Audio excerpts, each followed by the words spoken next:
Hi, everyone. Joining us today is a man who wrote columns and stories about the sports broadcasting business for two Los Angeles newspapers. He did it for 8.5 years for the Herald Examiner and for 26 years with the Times. He's just written a book about his interesting career and the people he covered. Here is the book. And it is a pleasure today to say hello to our friend, Larry Stewart. Hey, Ross, it's my pleasure, but trust me.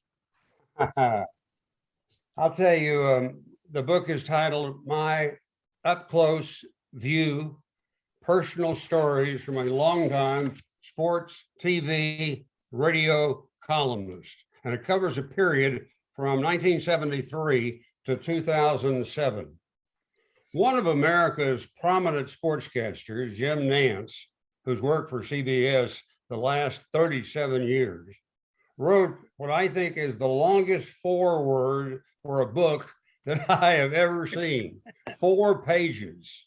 Yes. In his last paragraph, Nantz writes, "As you will experience in this book, Larry is not only a gifted storyteller, but also someone who found himself in the middle of some fascinating escapades. Larry has built and nurtured friendships with many of the biggest stars in sports. I consider it an honor to have had Larry critique and report on my career. I trust you will enjoy the many behind-the-scenes stories from a remarkable reporter." Larry, I'll tell you, I learned so much about colleagues and friends of mine reading the book, which has 309 pages. You said you started the book about 10 years ago, but you didn't really put the time into it until the COVID-19 scare 2 years ago. Yeah, that kind of got me to revisit it. And Jim Nantz gets credit for being among the people that says, write it. And I said, if I write it, will you do the forward? He said, absolutely. So when I finished the manuscript, pretty much, still was doing some editing, I sent it to him. And I waited and I waited. And I didn't want to bug him about it. And I thought, geez, I wonder if he forgot.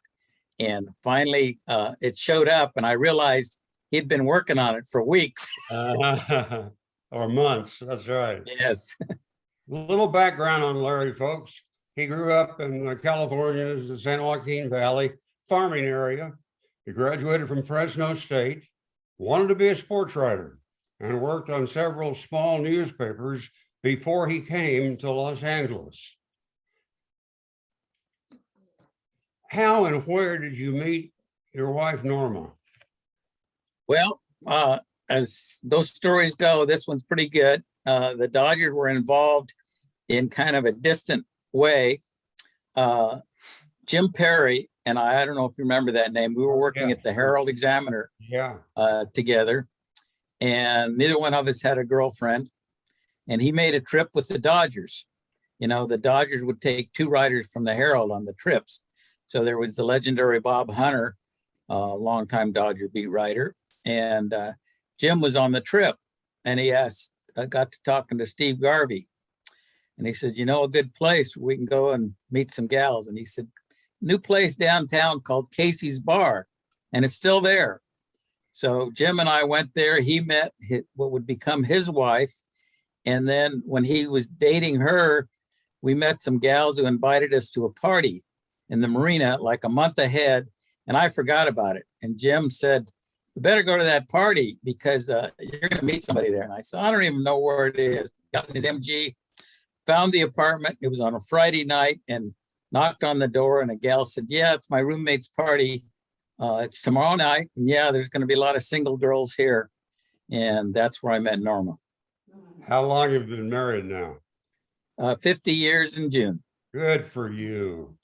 How many children? And she gets an award for that, I think, as does Lynn. Yes. Lynn gets 60 years. Yeah. Wow. How many children or grandchildren? Just only one grandson, and we have him for the weekend. He loves sports, but he loves a little bit of everything. I'm a proud granddad, but Probably only going to have one grandchild. And how many grandchildren do you have? We have 11. Yeah. We have 9 boys and 2 girls. As I say, I have my starting team, but I have nobody in the bullpen. Yeah. How old are your twins now? 58 and 52. Ooh. Wow. Is your grandson? Well, no, you had twins though, right? Because I recall. Then I had 2 sets of twins, boy, girl, boy, girl. Oh, that was the story. Yes. Yeah, Okay. That's why they're years apart. Is your grandson? I knew there was something unique about that. Yeah. Does your grandson live close to you, Norma? He lives in Atwater Village, pretty close to Dodger Stadium. A big sports fan, but close enough, about 18 miles. So it's not here every day, but we've got him for the weekend. Our daughter just turned 44 and they went down to the Palm Springs area for the weekend. So I think I told you, I've got to pick him up at school. Yeah. He goes to a private school in downtown LA. So, but we got plenty of time, so don't worry about it. All right. Larry, I want you to tell everyone how perhaps the 2 most loved sports personalities in Los Angeles history first met. And rather than you and I talk about it, I thought the way to do it was to have you read what you wrote about that, because it was so, so wonderful. Well, you told me what page it was on, so I'm going to have to look down and read at the same time. So, I'm not used to being on camera like you are, Ross. So I hope this is okay. So let me see. Page 12. Right. So let me. I think we start here. Here's what might be my favorite anecdote involving Scully. In March of 2007, a Process Project of America fundraiser at a downtown hotel, Wooden was the honoree. I was somewhat surprised to see Scully in the VIP room. Scully rarely made public appearances. Scully said he was there because of Wooden, whom he called a good friend. Scully then told me an amazing story. Scully said when the Dodgers moved to LA in 1958, owner Peter O'Malley rented him and his wife an apartment in Brentwood. A few days after moving in, Scully walked to a grocery store and returned carrying 2 bags filled to the brim. When I reached our apartment building, Scully said, a gentleman appeared out of nowhere and opened the gate of the wrought iron fence. And the gentleman offered to help me with my groceries, so I handed him one of the bags. After we set the bags down in my apartment, the man told me he lived at the same building, asked if I were new to the area, and I said we were. I introduced myself and explained I was an announcer for the Dodgers who had just moved here from Brooklyn.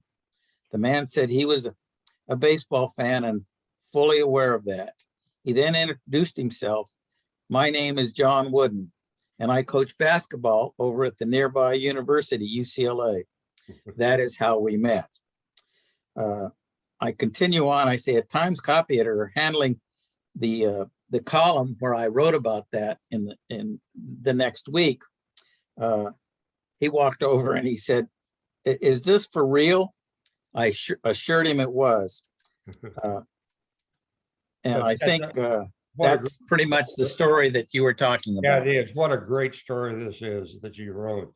This might surprise most of you.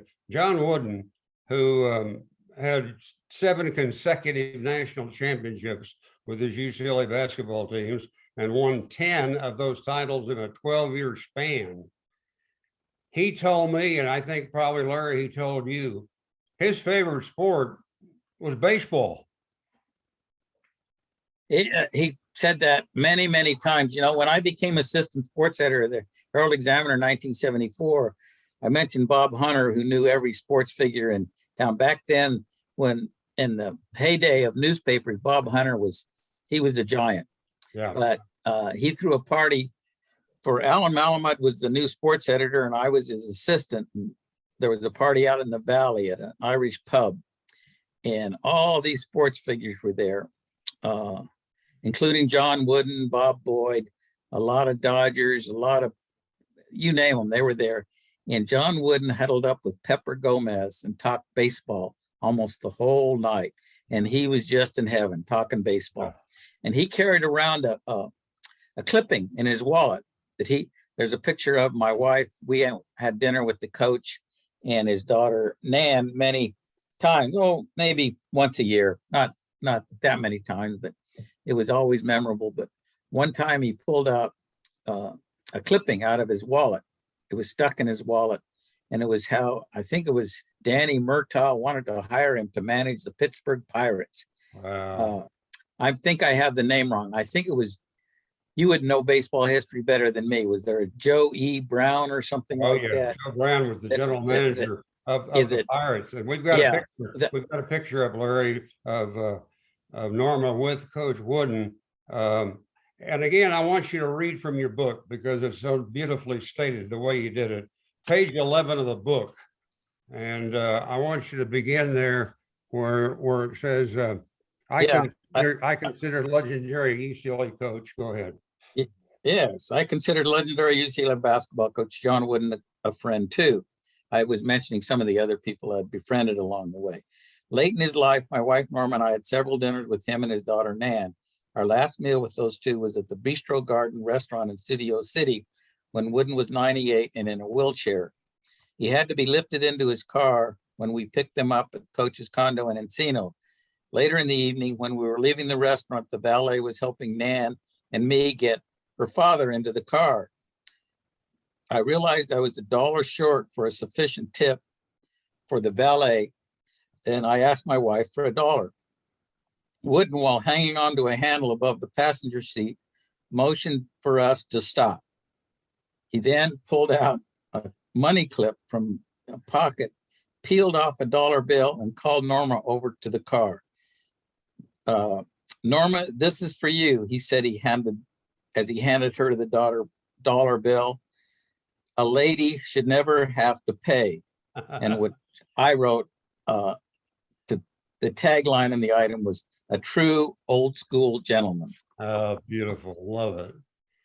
In I got to compliment you, Ross. Those are my two of my favorite anecdotes in the whole book, and you spotted them. They really touched my heart, and I wanted you to read it exactly the way you wrote it because it was beautifully expressed the way you did it. I probably write better than I read, but I hope I did okay. In 1966, I left Oklahoma City to come to LA and be the weekend sports anchor at Channel 4. And when friends asked me why, I said, Los Angeles is the sports capital of the world. Dodgers, Lakers, Rams, Angels, USC, UCLA. I was excited. Now you arrived, Larry, here about 3 years later. Did you have the same feeling as I did? Well, growing up in a small town in Central California, I was right between San Francisco and Los Angeles, and half the kids rooted for the San Francisco teams. I chose the Dodgers because at a neighbor's house, I watched the 55 World Series and just fell in love with the Brooklyn Dodgers, and Duke Snider became my favorite player. And so when the Dodgers moved to LA in 1958, that just strengthened my love affair for the Dodgers. And I was like a lot of kids. I went to sleep with a transistor radio next to my ear. Even though I lived almost 200 miles north of Los Angeles, KFI, 50,000 watts, boomed up through the state. Right. And so I was a Vin Scully fan immediately. And an interesting thing about that, in the book, I write quite a bit about Scully, of course, a little bit about you too. And but he came to one of my charity golf tournaments, made an appearance, which was awesome. Yeah. And he said he'd come for an hour before and greet people and sign autographs and do whatever. And he actually showed up a half an hour early because the car service showed up early. And but I kind of stood by, kind of like to ensure everything was okay. And a person would come up and they would say, "Oh gosh, this is such a thrill, Mr. Scully. When I was a kid, I used to sleep next to a transistor radio and listen to you." And Ben would say, "Oh, that's a wonderful story. Oh, I'm so glad to hear that." Yeah. The next person, like, Mr. Scully, when I was a kid, I would sit in bed at night with my transistor radio next to my ear. And Scully again would say, man, that is a marvelous story. And every person that told him the same story, he would always react like he'd never heard it before. Right, Larry, I've said this publicly and I'll say it again. Ben and I were together for 28 years, and I saw all of those situations that you have just told about. And I've got to tell you, in 28 years, I never saw Vin Scully rude to one person, even though they were asking him silly questions, and it was pretty close to the time he had to go on the air. So that to me really tells you about him. In your words in the book. One more thing about Ben, like along those lines is, I did charity work. And so I would tell people, come up and you'll go to a Dodger game. And if it works out, you'll get to meet Ben Scully. And I would go up into his booth and I say, hey, Ben, I got a charity deal. Can you say hello to these people? And Ben would say, oh, we're busy with this. And maybe for just a minute, Larry, okay. The people would come in, he would entertain them for 10 minutes and just be as warm as could be. But it got so popular that later I would always email him and maybe Steve Brenner or whoever to alert him. I surprised him a couple of times, but after that, I always arranged ahead of time. But then toward the end of his career, when he was being bombarded, they set up that special room right as you enter the press box. And it was a line and people was just a mass of people. And I thought to myself, and I write it in the book, I've done this enough. I'm not going to bother him anymore. In your words of the book, the best part of my job was not writing. That was work. The best part was dealing with people. I needed to cultivate sources to do my job, which meant socializing with sources. Who's been your favorite person to interview? Well, next to you, Ross. Well, the hint is, I used to be asked that a lot, and I was never quite sure what to say. Of course, Vin was we'll talk a little bit about, I had one bump on the road with him, but it's in my first chapter, and that person is Charles Barkley. So let me interrupt you just a second. For anybody who doesn't know, Charles Barkley was an 11-time NBA All-Star, a college and pro basketball Hall of Famer, won 2 Olympic gold medals, an NBA analyst now with 4 Sports Emmy Awards. Now, you've ridden in a number of limousines with Charles Barkley. Tell us about the night you were on the way with him to the NBC studios in Burbank, where he was to appear on the Tonight Show with Jay Leno. Yeah, it was about a publicist for TNT, a great guy, Greg Hughes, came up with this idea, which when Barkley would come into town, he was coming into town. This was his second year on TNT. So this was like 2001. And he says, hey, Barkley's going to be on with Jay Leno. How about if you come over to the hotel, a limo will pick us up. We'll go pick up Charles at the airport and you'll get a good interview. And I thought, wow, yeah. And so that first interview was tremendous because I got a national exclusive confirming that Michael Jordan was planning to return to the NBA with the Washington Wizards. And at the time, Charles was planning to join him. And Charles, at first he said, he gave me the story, he said, it's all off the record, but he mentioned something close to that on the air. And when we got back in the limo, I said, you just said on national TV that Michael called you. I said, the cat's out of the bag. Now let's get the story. And he said, okay, Michael's going to kill me anyway. And he gave me all the details that I needed for a page 1 story that got picked up across the country. That was the first time I was in the limo with him. And I didn't know what to think about Charles. He had that reputation as a player and a hothead. He had a few incidents with fans. He actually spit on a young girl one time. It was an accident, and he made up for it tenfold. It was an accident. And, so when I first met him, I wasn't sure what to expect, but people had told me, no, he's a great guy. And he was. And so I did at least a half a dozen of these ride-alongs, and it was either the second or third one. We started at the Beverly Hilton. He stayed at different hotels, but it was usually that one. And we got real close to NBC at the Buena Vista off-ramp, and the limo has a flat tire. And it just pop, and we start swerving back and forth, and the publicist Greg Hughes is in the car, and he kidded Charles. Charles, I've told you needed to lose weight. We got a flat tire. So the limo driver pulls over to the side. We sit there for a while, and the limo driver, it's an NBC limo. He called it the Tonight Show. And then we sat there for a while, and he called the auto club. Nothing. There was a concrete embankment blocking us. We were sitting in the limo, but on the flat tire, he pulled up a little bit. And so Charles and I could get out and stretch our legs. And this is what I lead with in the book, because anybody can identify with. You don't have to be a sports fan.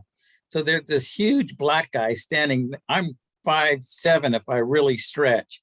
And the two of us are standing at the side of the 134 freeway watching the looky-loos go by. And I'm thinking to myself, what are these people thinking? Is that Charles Barkley? Well, who's that little runt standing next to him? So that's my lead anecdote. And I come to the conclusion that Charles Barkley was my favorite person to interview of all the people I interviewed during my long career. You said the limo driver finally fixed the flat tire, and you got to the studio, and Charles gave Jay Leno a bad time on the air, didn't he? Yeah. But this is what was great about Charles. Anybody else would have been screaming, I'm going to be on national TV. I got to get there. This is ridiculous. Charles was kidding around, laughing at the people driving by. We get in there, and it's about 5 minutes before Jay goes on. Usually they like their guests to be there, an hour ahead of time. And Jay comes in and talks to him, and a segment producer comes in and talks to him. But Charles would always say, I don't need, just whatever. No prep at all. Yeah. So this time, Jay sticks his head in it. He says, I've got to go on the air. Really sorry about what happened. And Charles said, no problem. So he goes on it's Charles' turn to go on the air. Yeah, he gave it to Jay what kind of operation you running here, Jay? We got stuck on the freeway and nobody came to pay. He was having fun with it. Yeah. So I said, Charles could have fun with anything, even a flat tire. Yeah. One of your least favorite sports announcers was Howard Cosell. In your book, you referred to him as a jerk. Cosell, who spent 32 of his 40 years in the business with ABC, once said of himself, I have been called arrogant, pompous, obnoxious, vain, cruel, verbose, a show-off. And of course, I am. On how many occasions did he give you a bad time? It started the first time I had any connection with him was just, he was out here to actually appear on NBC. I think it was some kind of Dean Martin roast. Yeah. It was kind of before, there was two different versions of Dean Martin celebrity roast. It started out as something else. And so the PR guy for NBC, Bud Tenorani, was a good friend. Yeah, and he said, hey, I just talked to Howard. I told him, would he do any newspaper interviews? And he said he would. And so I called Howard, and it was okay. And he told me that he was thinking of retiring as a broadcaster and running for state senator in New York. So, the Herald Examiner, we had some fun with the headlines. And the headline said, will Cosell be our next president? Yeah, and so now we fast forward to December of that year. This is maybe 5 months later. And there's at the Hollywood Palladium, there's a Monday night. The Rams are playing the New York Giants on a Monday night at the Coliseum, 1973. And there's a luncheon at the Palladium, and Howard's in the VI, is mingling. There's all kinds of people around. It wasn't a corded off area. And a gal I worked with, Barbara Zuanich, she worked in the television department of the Herald Examiner. We went up, and at first he was pretty civil. Then he told us how sick he was. And so my colleague Barbara said, well, are you going to be able to go on the air tonight? And he said, no, I'll just let those other two guys handle it. And I said to Howard, I said, are you serious? There's a late edition of the Herald. I can still call the paper and get something in that you're going to miss. And he exploded. And are you an immature little baby? Do you think they could go on the air without me? I am Monday Night Football. And it went downhill from there. And at one point, I just said, Howard, I'm not going to get into a verbal confrontation with you. I'm 26 years old and people are watching this. And once he had an audience, he was really giving me both barrels. Yeah. And I walked away and he said, come back here, young man. I'm not done with you yet. Ooh. And so I stupidly went back. But there were times when he was okay. And one time I sat with him at a junket about a month before the 1976 Olympics in Montreal and kind of had a serious talk with him. And he's just complaining about this reporter and somebody wrote in Des Moines this and that. And I said, Howard, you're well paid. You're one of the most famous people in the United States. Can't you just enjoy life? And he just tore into me. Just, don't you understand how I am persecuted everywhere I go? He just couldn't be happy. But the end result in 1984, thanks to Jim Murray making a connection with Howard, I had cocktails with him at the ABC Hotel, the Hilton Hotel. They're not far from NBC. And it was a long night, let me tell you. And but by the end of the night, he told me he would have a decision in a couple of weeks whether he was going to quit Monday Night Football. And I got a national exclusive. I called him one day, tried again, kept after him. And I was jogging then. And I went for my daily, I called and I waited about an hour and a half. And I thought, he's not going to call. And I took off on my morning run. And I said, what if he calls? This is before answering machines. I got about 200 yards. There's a horse trail next to my house. I came back, phone rings, and he doesn't say hello. He says, how are you? And he said, Larry Stewart, how are you and Micah Ruzioni getting along? The reason he said that was Micah Ruzioni was one of the people who were in and out at our drinking table that night. Yeah. But Micah Ruzioni, who ABC had hired, the captain of the U.S. Olympic team in 1980, to work ABC. Well, I had written during the Olympics that he was miscast. They had him doing fun pieces from Rodeo Drive, and he was out of place. And I didn't really criticize the Ruzioni, but it was Howard's jockocracy. He hated that athletes would get these positions just because of their name. Yeah. Well, Mike Ruzioni definitely was hired by ABC because of who he was. But nice guy, and he did fairly well, but I criticized ABC for misusing him. So I think Howard had seen that, what I had written, and probably remembered that. Aha, jockocracy. So his opening line was, how are you and Micah Ruzioni? But then he gave me the scoop of my career, that he was quitting Monday Night Football. And he wrote about it in his book. He wrote a couple pages, how he had inadvertently given me the national exclusive. So that was a feather in my cap, trust me. He had been on Monday Night Football for 14 seasons when you got the scoop on him. So good for you. It seems like, Joe Ross, doesn't it seem like he was on Monday Night Football longer than 14 years? Oh, yeah. 1970 through 1983. Of course, he gave Don Meredith a bad time, and Frank Gifford kind of just stayed with him throughout all. Frank Gifford was one of my all-time favorite people. Yeah, wonderful guy. We had kinship. He was from the San Joaquin Valley. Sure. Grew up in the oil fields. Bakersfield. Yeah. And so I think that's one reason that I got along so well with Frank Gifford. Love Frank Gifford. Larry Stewart's our guest, everybody. He was one of the very first newspaper columnists to cover sports broadcasting. And he has a new book that we told you about called My Up Close View, right there. You wrote in the book, Vin Scully, Chick Hearn, and Bob Miller are generally recognized as the three greatest Los Angeles play-by-play announcers of all time. No disagreement here. Well, I don't think many people would disagree with that. Nobody's let me know that that was not right. And I write that Dick Enberg would rank with them, but those three stayed in Los Angeles. That's right. And, Peter, the story better than I do, that credit Peter O'Malley. When Vin was going to leave the Dodgers in 1975 to go to work for CBS, Peter O'Malley said, why don't you just work the games you can? So Vin remained with the Dodgers. Otherwise, we aren't talking about Vin in the same manner we're talking about him now. Larry, how'd you find out about that? What was your source that you knew Vin and Peter had a conversation about that? Vin, I'm pretty sure. Yeah.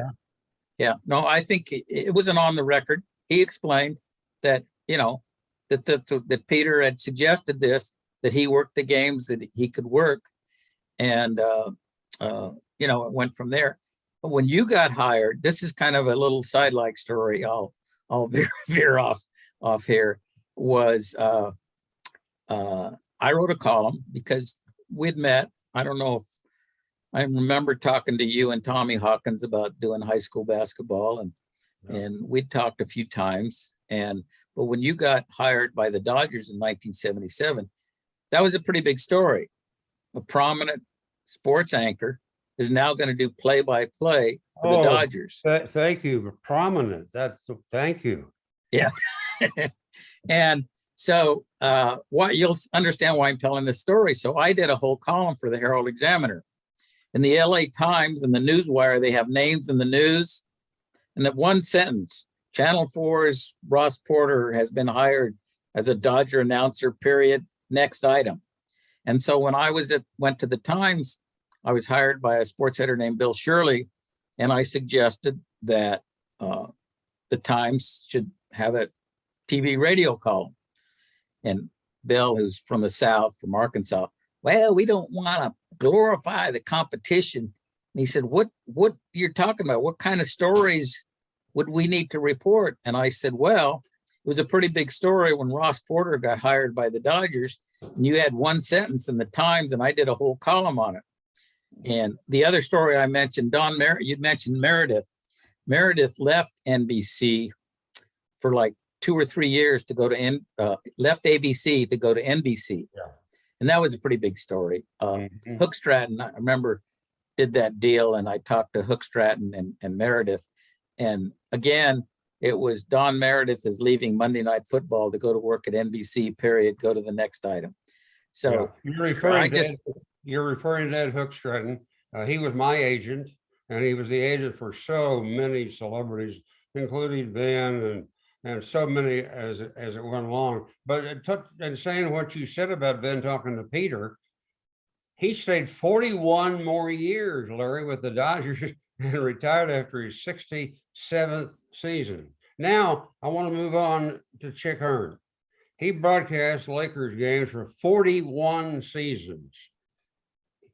A lot of people may not know that. He earned his name Chick while on the college basketball team at Bradley University.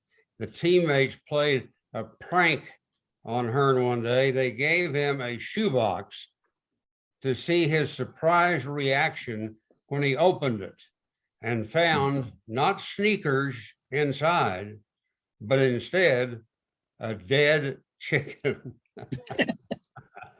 That's Francis right. Dale Hearn was his real name. Hey, you and Marge, his wife, who lived to be 98, one time attempted to have him give you a scoop on his retirement. Tell that story. Yeah, I got to know, as I said, I'd always developed sources. And I was, in my book, I was extremely close with Bill Sharman, who was the coach of the Lakers, later the general manager, and later the president. Bill is from Porterville. Yeah. My hometown, Strathmore, you might say, is a suburb of Porterville, 6 miles to the north. So when Bill was coaching the LA Stars in 1969 and 70, I think then the Stars moved to Utah. He had to call the Times and the Herald Examiner. He had to call the game in. Neither paper had a beat writer covering the games. And so the PR guy would send the box score, and Sharman would call in to fill in the blanks and give us some quotes. And so my first week at the Herald Examiner, I pick up the phone. Oh, this is Bill Sharman from the Stars. This is before he lost his voice. Yeah. And a friendship developed. So I would go to Laker games with Bill maybe half a dozen times and sit in his seats, which were nice, and love Bill. We always never lost for conversation. World's nicest guy. Beautiful. And one time Bill had some people that were going to come and sit with him, but Marge was sitting by herself about 3 rows behind me. And I knew Marge pretty well. So I said, well, I'll go up and sit with Marge. So during that game, Marge and I came up with a scheme. She really wanted Chick to retire. Yeah. And so the scheme was she was going to tell Chick, I'm coming to the house to do an interview. And she said, during that interview, you're going to try and convince him that he should retire.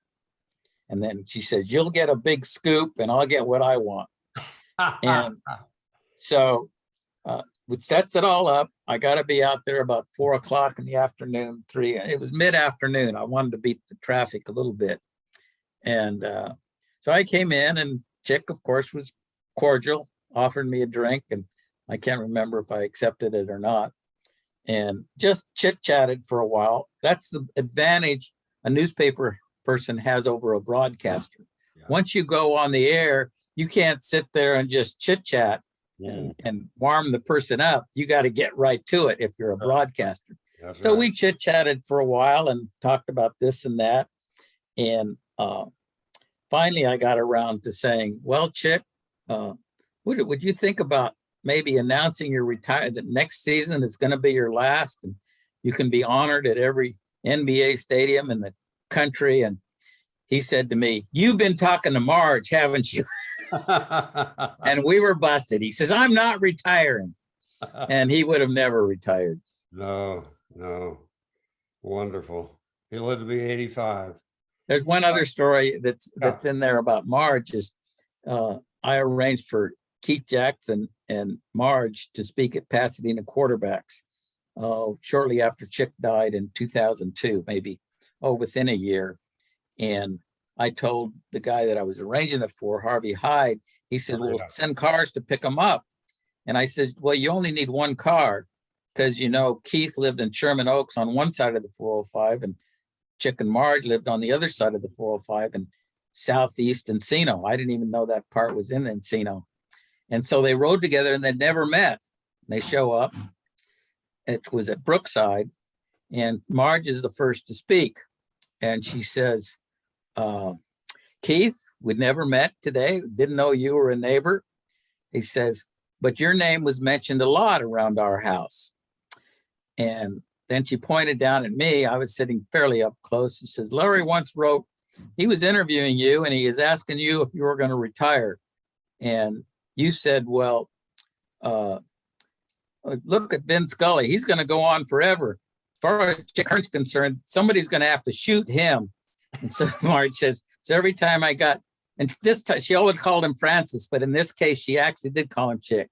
And she says, every time I got upset with Chick, I says, Keith Jackson's right. I'm going to have to shoot you. Oh, that's great. Marge was as witty as Chick, trust me. Oh, yeah. Oh. Bob Miller, who's shown in this picture with you and and Chick, another Hall of Famer, having aired the Kings hockey games for 44 seasons. He had to wait 39 years to see the team win his first Stanley Cup, and then they captured another one 2 years later. In your book, Larry, you say that Bob Miller and Bill Sharman may be the nicest sports figures you ever interviewed. That's a nice tribute. Yeah, they're two people I've never heard anything negative said about either one. And they're just regular guys. You would never Bill was a little intimidated. You know, he lost his voice when he was coaching the Lakers during their 33-game win streak, 1971-72. And he went to a doctor and he said, you have to not talk for 2 weeks. Your vocal cords are in bad shape. And he thought, geez, I'm coaching this winning streak. I got to talk. And he had a bullhorn. It wasn't during the games. It was practices where he was yelling out instructions and so forth. And he continued to do that. So he totally lost his voice. There were times I'd see him at the forum and he had a notepad with him and he would write out, how are you? And hand me the note. But his voice did come back, but it was very gravelly and very distinctive. And as I said, he was like my second father. So we talked 2 or 3 times a week, played golf a lot. But when he would call, he would always say, Larry, this is Bill calling. Like I wouldn't know the voice. I said, Bill, I know your voice. Yeah, but Miller is just a wonderful gentleman too. Just a down-to-earth, regular guy, no airs whatsoever. His wife, Judy, they just are marvelous, marvelous people. You know, Larry, I think hockey is the toughest sport for a play-by-play announcer, and Bob was a master at it. You know, just think of the names he's got to pronounce. No. And everything is going really fast. Right, on the fly. And, you know, Ross, I gotta warn you, my wife's getting nervous about, we gotta start wrapping this up. We could talk for 2 hours. Yeah. And I don't think anybody's going to watch a video for 2 hours. So yeah, let me get in a couple of other things really quick, and then maybe we better wrap it up. Okay, let me see. What else can we talk about? Well, we could talk a little bit about in fact, the thing I changed where we could talk about Scully preferred working alone. Let me get to that. That was the next thing on my list. Okay. This won't take long too long. As of now, Larry and I have not discussed my working relationship with him. When you became a sports TV radio columnist in Los Angeles, I had 3 years left at Channel 4 and then 28 seasons with the Dodgers. And in my mind, you were always fair to me in your columns. One time, I remember you rated me as the second best baseball announcer in Los Angeles behind the greatest ever, Mr. Scully, and that was very nice of you. In your book, my name appears several times. On page 28, you say Vin Scully, throughout his long career with the Dodgers, worked solo. He was taught to do it that way by his mentor, Red Barber, and always said he preferred talking directly to his audience, not a commentator. Scully was steadfast against the 2-announcer format on Dodger broadcasts.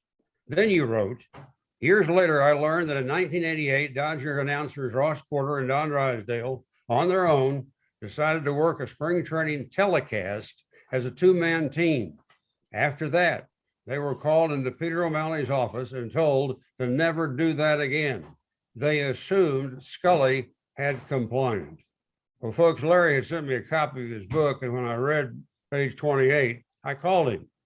And I said, I'm not mad. I know there's nothing to be done to correct it, but I want you to know the true facts. Don's first Dodger broadcast was on radio, not television. It was the first game of spring training in 1988. We were in Vero Beach. Shortly before we went on the air, Don said to me, hey, I've always worked a 2-man booth that exchanged comments with another announcer. Would it be okay if we did that? I said, sure, it's fine with me. I've always had a color man when I did NFL games for NBC and also the many college basketball games I've done. So the game begins. Don's doing the play-by-play, his first broadcast with the Dodgers. At some point in the top of the opening inning, he either asked me a question or brought me on the air. Well, when the half inning ended, the phone rings in our booth, and Don has told Peter O'Malley wants to speak with him. Peter says, Don, we don't do 2 men on the air, only one voice.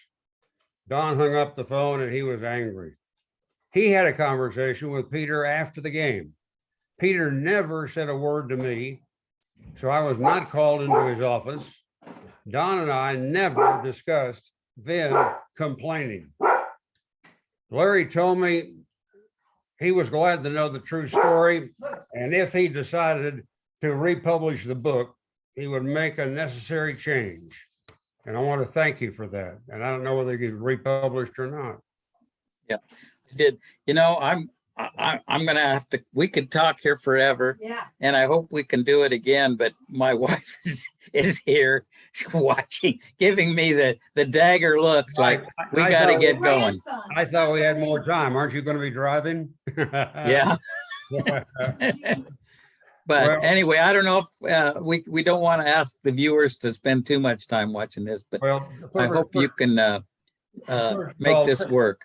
Tell the viewers the best way to get your book. Yeah, they can go. It's on Amazon, and I recommend the paperback with color pictures. And if you don't find that, kind of search around. You can just Google Larry Stewart, my up close view, and it'll come up.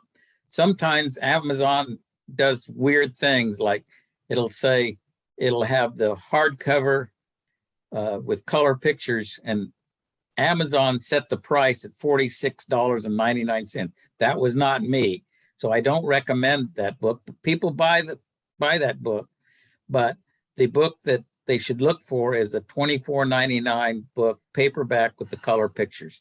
It's also available paperback with black and white. It was available in hardcover with black and white pictures, but nobody was buying that. So I unpublished that, but it's pretty easy to find. Just my name, my up close view. They can either go to Amazon directly or Google. And I've so far, I've only got positive reactions and a 5-star rating. So, Larry, anyway, it's been a very enjoyable conversation with you. Stay well, my friend, and thank you for your time. All right, Ross, we'll talk more. Talk to you later. Thank you very much, by the way, and thank Mike too. Larry Stewart has been our guest.